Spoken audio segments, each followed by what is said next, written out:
Graça e paz, meu querido, e seja bem-vindo ao nosso curso básico de preparação de novos discípulos de Cristo ou de novos membros da nossa igreja para a nossa 8ª aula da nossa caminhada. E hoje estudaremos o que precisamos saber sobre o Espírito Santo.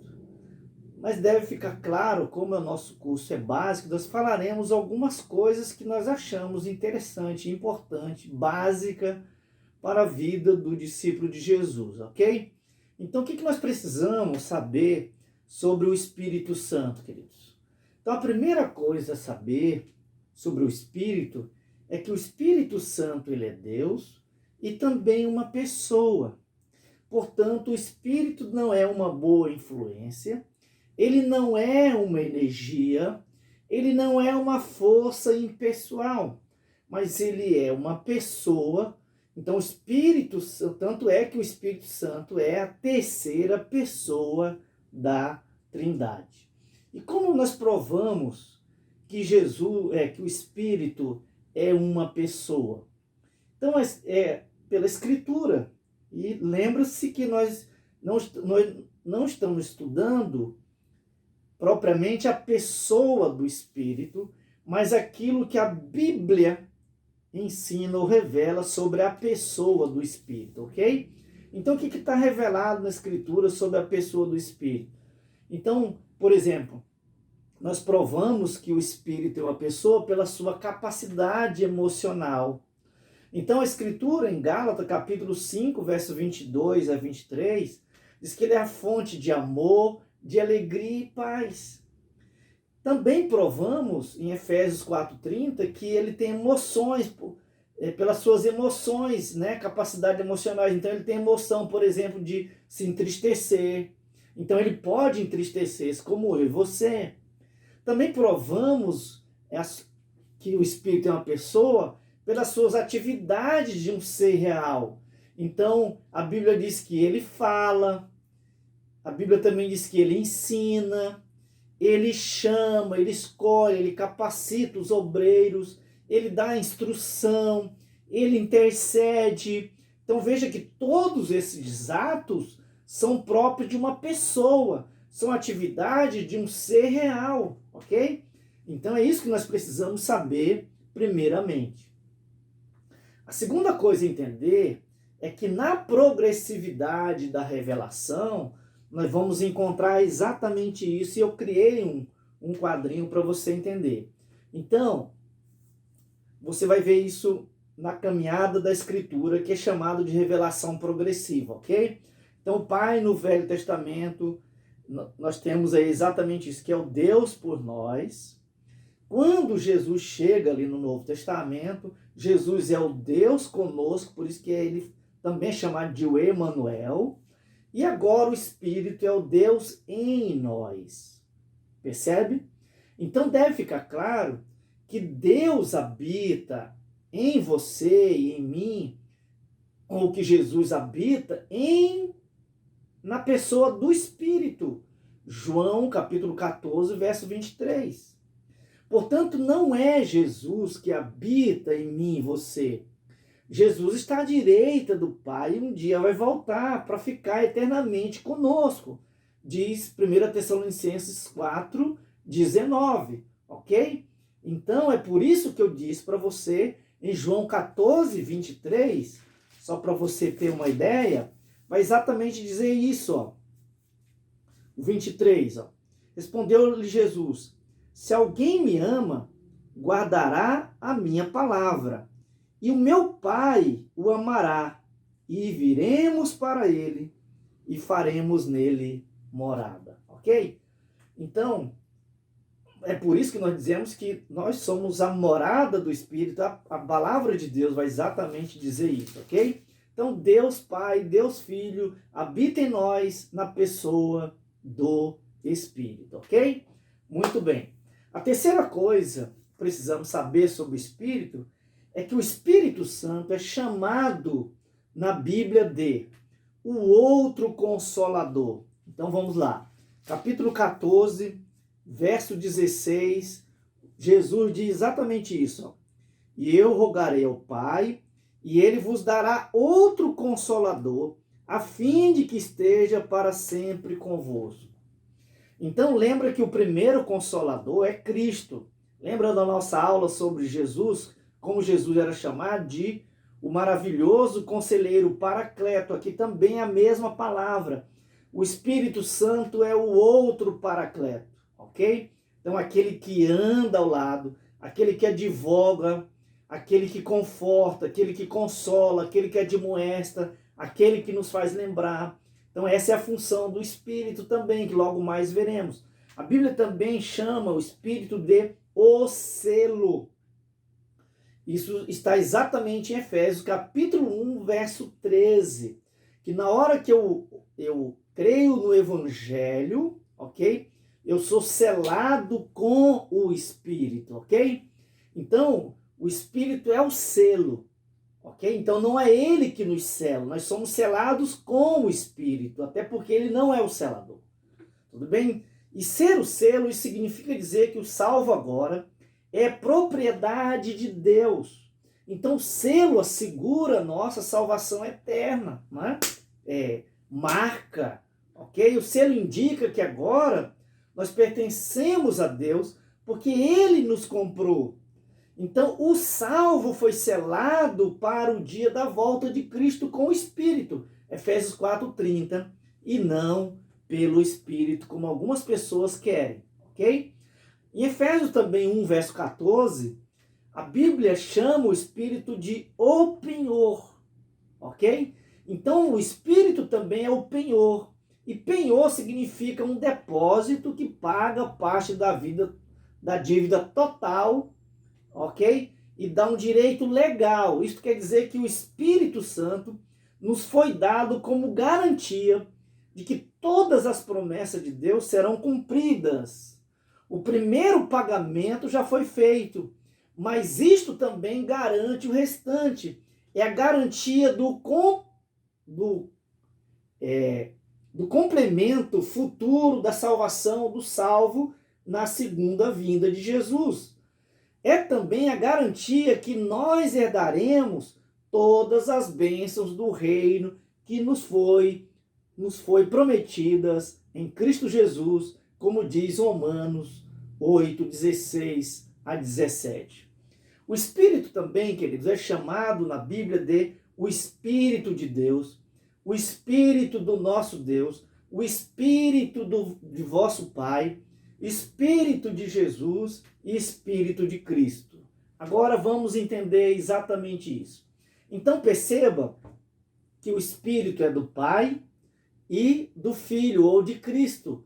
Porque nas Escrituras, o Espírito é do Pai e é de Cristo. Por que nas Escrituras o Espírito é do Pai e do Filho? Primeiro, para responder isso, porque o Espírito foi enviado pelo Pai e pelo Filho. João 14, 26, João 15, 26, João 16, 7 vai dizer isso. E também o Espírito de Cristo, é o Espírito de Cristo, porque uma das funções do Espírito é chamar a atenção para Cristo, para o Filho, ok? Então, muito bem. E é por isso, então, que a quarta coisa que precisamos saber sobre o Espírito Santo é quanto à finalidade da vinda do Espírito, ou qual é a necessidade da sua vinda. Ok? Então eu criei mais uma vez 2 quadrinhos aí para você entender exatamente isso. Então observe o quadro. Então nós colocamos nessa primeira,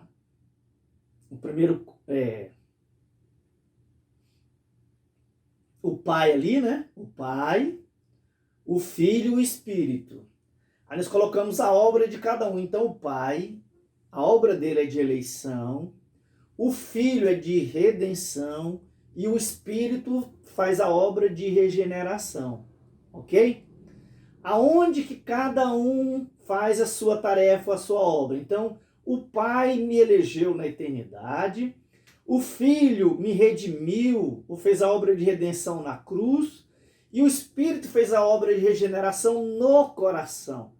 Então perceba que a obra do Pai foi fora de mim, de você, fora de nós. A obra do Filho também foi fora de nós.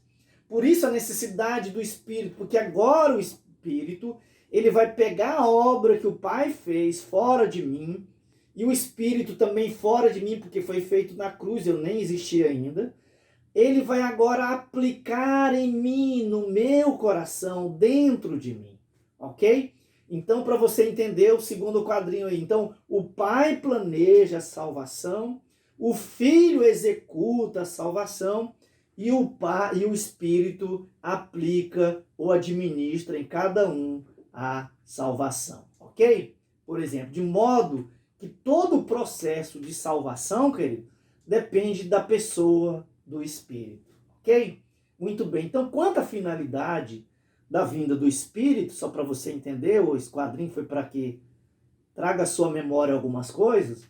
Então, quanto à finalidade da vinda do Espírito Santo, nós precisamos entender que ele veio primeiramente para conscientizar os homens acerca de Jesus, ok? Então, a obra do Espírito é primeiramente, a função dele é dar testemunho do Senhor e da sua obra redentora. Isso está em João capítulo 15, verso 27, ok?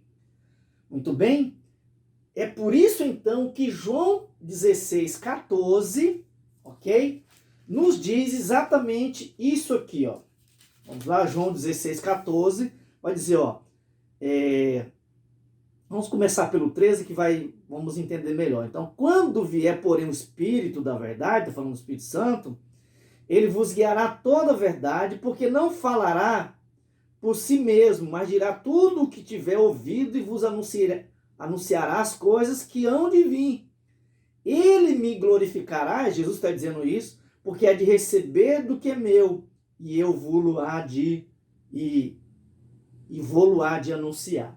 Então perceba aí que o Espírito, a finalidade da vinda do Espírito é glorificar o Filho, ok? Então sempre o Espírito haverá de trazer glória a Cristo.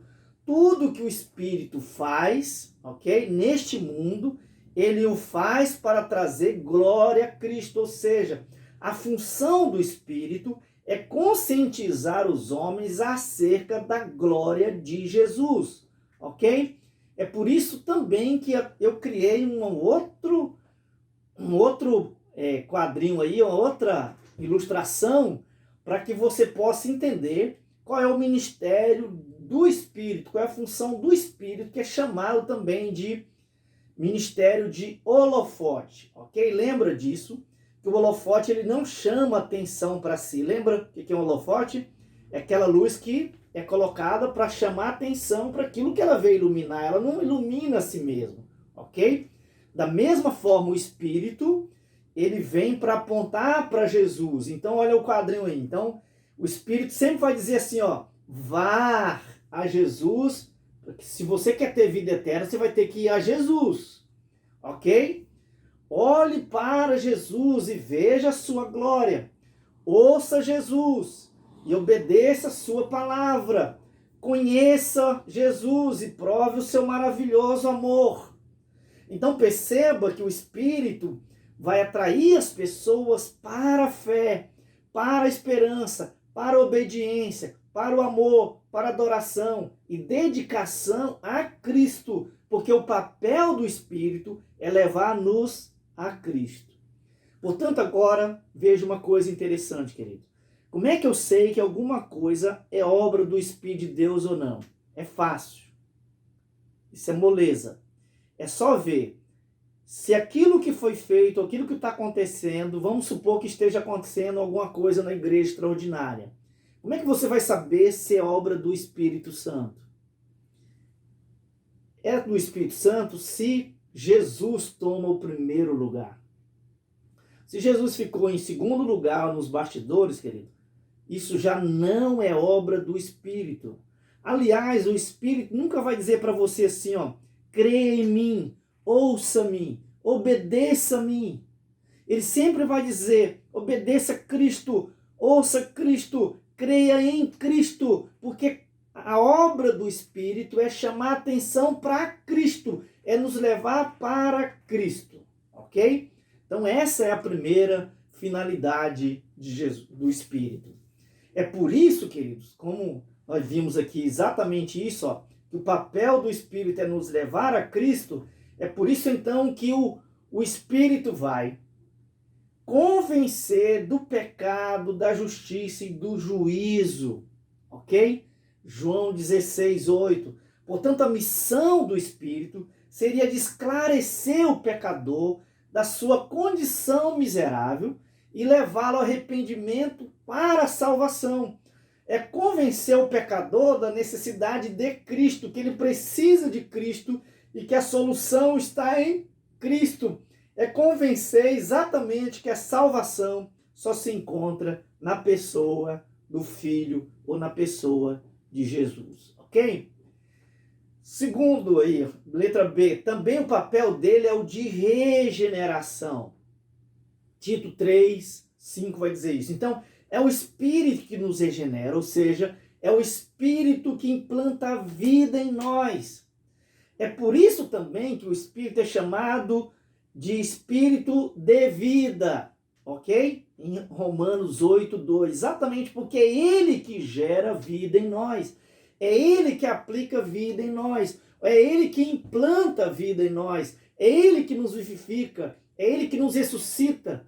É Ele que nos traz a vida, pois estávamos mortos, ok? Então é Ele que nos faz nascer de novo, como diz João 3:6 e o verso de número 8.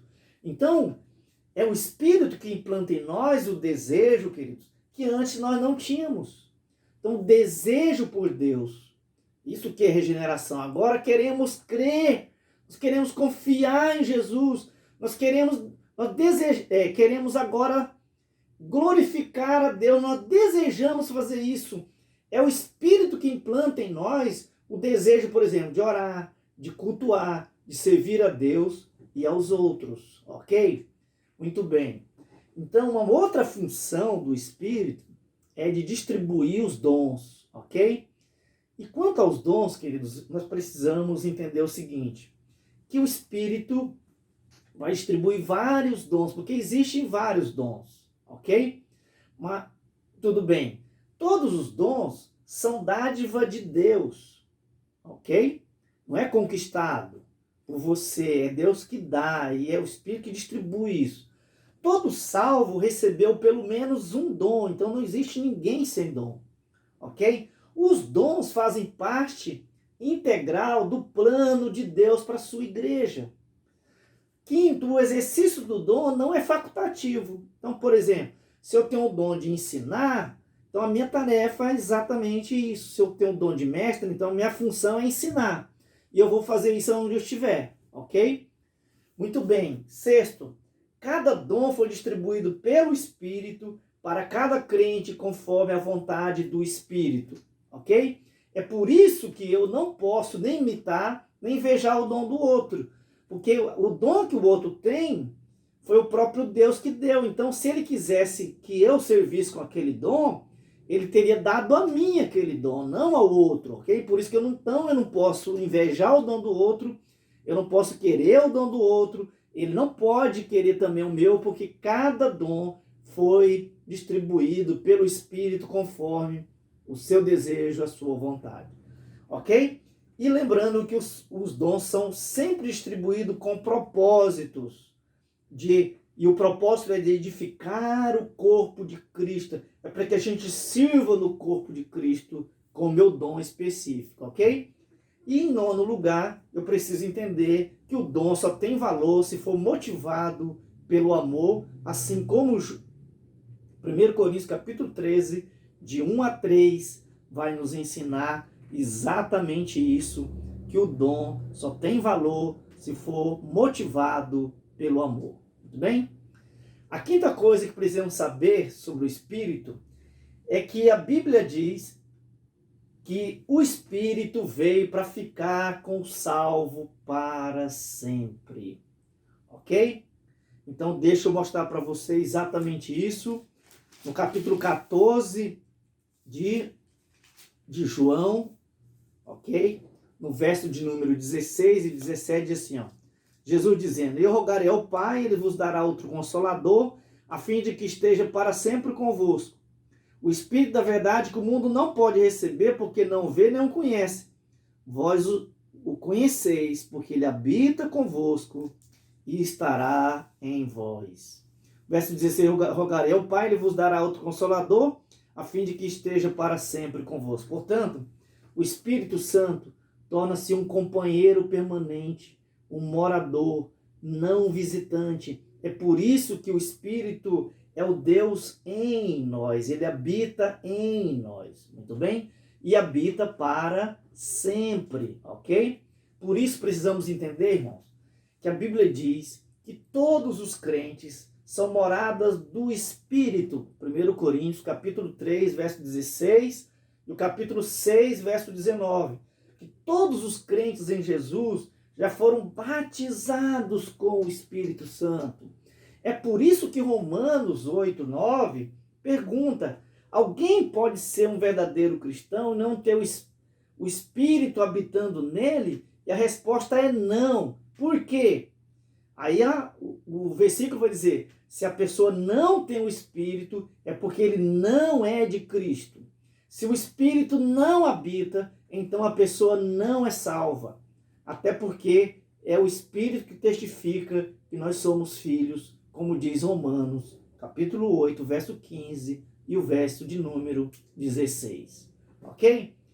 E a sexta coisa que precisamos saber é que nós não fomos batizados pelo Espírito, nós não somos ungidos pelo Espírito e nem somos selados pelo Espírito, ok? Mas nós somos selados com o Espírito, batizado com o Espírito e ungido com o Espírito. E tudo isso acontece na hora da conversão, ok? Muito bem. Quero terminar essa aula com uma pergunta. Como é que provamos que já temos o Espírito habitando em nós? Então a Bíblia nos diz que a melhor maneira, queridos, de provarmos que já temos o Espírito é se temos o fruto do Espírito, ok? Que é amor, alegria, paz, longanimidade, benignidade, bondade, mansidão e domínio próprio. Gálatas 5, 22 a 23, ok? Então, em outras palavras, se já houve mudança de caráter, se já trocamos de roupa, muito bem? É por isso que a Bíblia chama de um novo homem, ou revestir-se de novo homem, que é exatamente tirar a velha roupa e colocar uma nova roupagem. É por isso que Paulo diz assim em Efésios 4, 28. Aquele que roubava, não roube mais. Pelo contrário, trabalhe, entendeu? Para que tenha autossustento e ajude o necessitado. Então perceba uma coisa, como trocou a roupa. Antes a pessoa roubava, ou seja, tirava do outro. Hoje ele não rouba mais, mas não é só não roubar. Agora ele vai trabalhar para ter condição de se autossustentar e também agora ajudar o outro, abençoar o outro. Percebeu? Paulo também diz, se alguém está em Cristo, nova criatura, e as coisas velhas já passaram, tudo se fez novo. Ok? Até porque, queridos, o desejo do coração daquele que veio à vida é viver para o seu novo Senhor. 2 Coríntios 5,15. Ok? Muito bem. Então, eu preciso entender exatamente isso. Ok? Então, são essas coisas básicas sobre a pessoa do Espírito que a gente precisa saber nesse momento. Ok? E para gravar tudo que a gente estudou aqui, queridos, tem o exercício aí da lição de número 9, com várias perguntas, são 14 perguntas, onde você vai responder para gravar, colocar na cabeça. E se você tiver dúvida, então você nos pergunta e tire a sua dúvida, porque você não pode ficar com dúvida, você não pode ser confundido e nem enganado, ok? Então que Deus nos abençoe e nos ajude no nome de Jesus. Vamos orar?